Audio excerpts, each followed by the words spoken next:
আসসালামু আলাইকুম everyone, welcome back to my channel happy kitchens.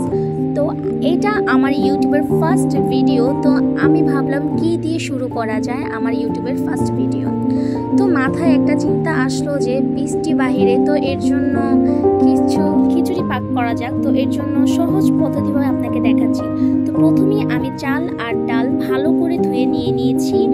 তারপর দিচ্ছি পেঁয়াজ, তারপর দিলাম স্বাদ মতন লবণ এবং দিয়ে দিচ্ছি আদা রসুন, তারপরে দিলাম এলাচ, দারচিনি, লঙ্কা।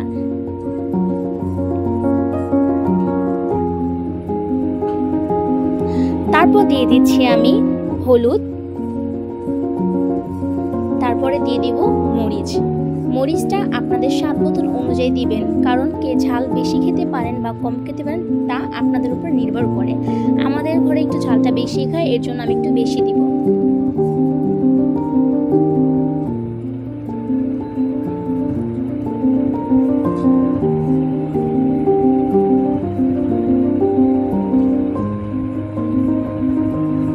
তারপরে দিয়ে দিচ্ছি জিরা,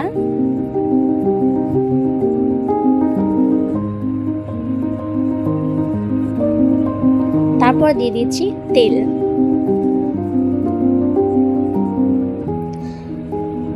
তো এটা আমার ইউটিউবের ফার্স্ট ভিডিও, আশা করি আপনারা কিছু মনে করবেন না, কারণ আসলে ইউটিউবের প্রথমত ইউটিউবের কোনো ধরন বোঝা যায় না।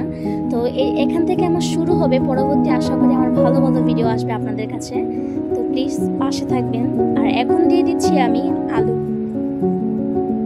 কারণ খিচুড়িতে আলু ছাড়া মজা লাগে না। আর দিয়ে দিচ্ছি গরুর মাংসর চর্বিগুলো, কারণ গরুর মাংসর যে চর্বিগুলো তেল দিয়ে খিচুড়ির স্বাদ অনেক মজা লাগে। আমি জানি না যে আপনারা কেউ ট্রাই করেছেন কিনা, কিন্তু আমরা ট্রাই করেছি, তো আমাদের কাছে এটা অনেক মজা লাগে, তো আপনাদের সাথে শেয়ার করছি আমি। তো এখন ভালোভাবে সব কিছু নেড়ে নিচ্ছি, যাতে সব মশলাগুলো একসাথে ভালোভাবে মিক্সড হয়ে যায়।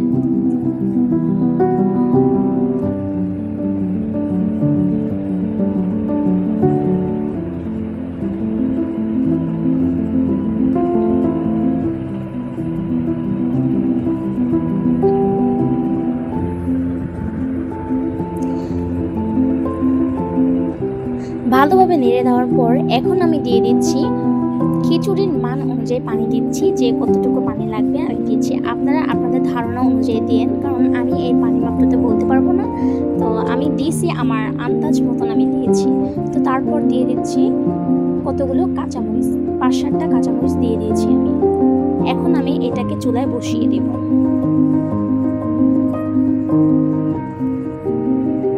তো গাইস, আমি আবার এসে বললাম আমার খিচুড়ি রান্না হওয়া ডান।